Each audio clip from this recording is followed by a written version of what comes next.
안녕하십니까. 오늘 이비인후과 정보 플러스 시간에는 봄철 알러지에 대해서 이야기해 보도록 하겠습니다. 요즘 꽃가루 때문에 고생하시는 분들 많이 있으시고요. 그 중에서 여러분들이 저희 클리닉을 찾아오시고 계시는데 이 알러지, 그 중에서도 봄철 알러지는 크게 두 가지로 나누어질 수가 있습니다. 이른 봄에 시작하는 나무 꽃가루 알러지, 그리고 봄 늦게 시작하는 잔디, 그리고 잡초 알러지, 그렇게 두 가지로 나눠질 수 있는데요. 여러분들 중에서 3월에 알러지가 시작되시는 분들은 주로 나무 꽃가루 알러지를 갖고 있다고 볼 수 있고요. 그리고 4월이나 5월에 들어서 늦봄에 알러지 증상이 나타나시는 분들은 잔디나 또는 잡초 알러지가 있을 확률이 높습니다. 네, 지금 화면에서 확대된 나무 꽃가루, 그러니까 수분 가루의 모습을 보고 계시는데요. 이렇게 봄철이나 늦봄 알러지가 있으신 분들, 이 수분 가루가 우리의 점막, 특히 눈에 있는 점막, 그리고 코에 있는 점막에 닿을 때 알러지 반응을 일으키고, 그로 인해서 눈이나 코가 간지럽고 눈물이 나고 콧물이 납니다. 재채기가 나오고 코가 막히고, 또 심한 경우에는 색깔 있는 코가 나오거나 후비로 콧물이 뒤로 넘어가서 기침을 하시는 경우도 많이 있는데요. 이런 것들이 흔한 알러지의 증상이라고 볼 수 있겠습니다. 이 알러지를 진단하기 위해서 알러지 테스트가 있는데요. 역시 알러지 테스트를 사용하는 것이 알러지를 확실하게 진단할 수 있는 가장 좋은 방법입니다. 알러지 테스트는 또 크게 두 가지가 있습니다. 스킨 테스트, 간단히 할 수 있는 알러지 스킨 테스트가 있고, 그 다음에 혈액 검사를 이용한 알러지 테스트, 이렇게 두 종류가 있는데요. 그 중에서 알러지 스킨 테스트는 15분 정도면 금방 결과가 나오기 때문에 가장 신속하고 간단한 테스트 방법이라고 할 수 있습니다.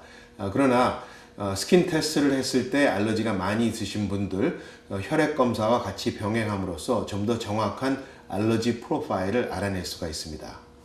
네, 이 알러지 테스트를 통해서 알러지 있는 것이 확인되셨을 경우 알러지를 치료해야 되는데요. 그 방법은 이렇게 여러 가지가 있습니다. 그 중에서 가장 간단한 것이 코에 쓰는 스프레이, 그리고 내복약으로 항히스타민제, 아주 심한 경우에는 스테로이드제까지 필요한 경우가 있죠. 그러나 그보다 좀 더 근본적인 치료는 역시 알러지 주사, 체질 개선 주사라고 볼 수 있습니다.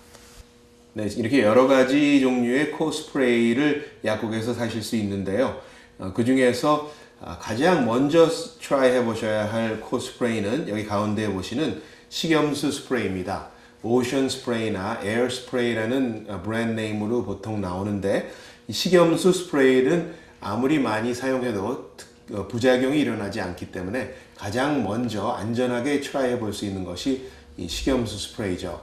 그래서 코에 콧물이 나오거나 재채기가 나오시는 분들, 콧물이 나오시는 분들, 식염수 스프레이를 코 안에 스프레이함으로써 점막에 있는 수분가루를 세척해내고 알러지 반응을 줄일 수 있습니다. 그런데 이렇게 세일린 스프레이, 그러니까 식염수 스프레이를 사용했음에도 불구하고 알러지 증상이 완화되지 않으시는 분들, 여기 양 옆에서 보시는 바와 같은 약 스프레이죠. 스테로이드제 스프레이가 요즘은 처방 없이 오버 더 카운터로 살 수 있는 것이 여러 가지가 있습니다. 그 중에 대표적인 것이 역시 네이저 콜트, 그리고 플로네이즈, 이렇게 두 가지 종류의 스테로이드 스프레이가 있는데요. 이런 것들을 트라이 보실 수 있겠습니다. 네, 코에 뿌리는 스프레이만으로 충분히 알러지가 컨트롤이 되시지 않으실 때 내복약으로서 여기 화면에서 보시는 항히스타민제를 생각할 수 있죠. 그런데 항히스타민제를 복용했을 경우 졸릴 수 있는 단점이 있기 때문에 그 부분은 주의하셔야 되겠고요. 항히스타민제를 복용하는 가장 좋은 타이밍은 역시 자기 한두 시간 전이 되겠습니다. 그래서 저녁 때 복용하실 경우 그 다음날 아침에 생활할 때 졸린 부작용을 최소한으로 줄일 수 있다는 장점이 있습니다. 그리고 알러지가 아주 극심한 경우에는 환자분들 중에서 이 내과를 찾아서 스테로이드 주사를 맞으시거나 또는 먹는 스테로이드제를 복용하시는 분들도 있으시죠. 그런데 여러분도 아시다시피 스테로이드제는 여러 가지 부작용이 생길 확률이 높기 때문에 아주 극심한 경우를 제외하고서는 피하는 것이 좋겠습니다. 그렇지만 호흡이 불가능해지거나 힘들어지실 경우는 역시 스테로이드제라도 복용을 하셔야 되겠죠. 네, 지금까지 말씀드린 여러 가지 알러지 치료제는 모두 다 약품, 그러니까 화학약품이었습니다. 그렇지만 이런 화학약품을 끝이 없이 계속 복용할 수는 없는 거죠.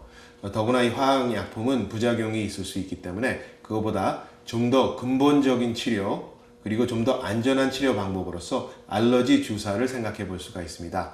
이 알러지 주사는 화학약품이 아닙니다. 자연요법입니다. 그래서 나무꽃가루 알러지가 있으실 경우 나무꽃가루를 희석해서 주사해 주시고 그것을 거듭해 주면서 점점 농도를 높여가는 것이 바로 이 알러지 주사이기 때문에 알러지 주사는 화학약품이 아닌 자연요법이다. 그리고 먹는 약이나 뿌리는 약에 비해서 근본적인 치료가 가능하다. 그런 두 가지 장점이 있습니다. 다만 단점은 주로 일주일에 한 번씩 다니면서 계속 그 주사를 맞아줘야 되기 때문에 스케줄로 봤을 때 굉장히 챌린징하다는 단점이 있습니다. 네, 요즘 기승을 부리고 있는 봄철 꽃가루 알러지에 대해서 알아봤는데요. 여러분들 중에서 이 꽃가루 알러지에 대해서 대수롭지 않게 생각하시는 분들이 많이 있습니다. 매년 오는 것이기 때문에 중요하게 생각하지 않고 그냥 넘기시는 분들이 있는데, 봄철에 꽃가루 알러지가 있으신 분들은 느끼시지 못하는 다른 여러 가지 종류의 알러지도 있을 확률이 높습니다. 특히 어린이들의 경우 이 알러지를 어렸을 때부터 제대로 치료해 주지 않을 경우 성인이 되는 과정에서 알러지성 비염이 만성 비염 그리고 축농증까지 발전하는 경우가 아주 흔합니다. 그래서 이런 부분은 많은 부모님들의 주의가 필요한 부분인데요. 어린이들 중에서 재채기하거나 알러지 증세가 보이는 어린이들, 어렸을 때부터 확실하게 근본적인 치료, 특히 알러지 체진 개선 주사를 사용한 근본적인 치료를 통해서 이 어린이들의 코 문제가 나중에 더 큰 축농증이나 비염이 되지 않도록 신경 써 주시기 부탁드립니다.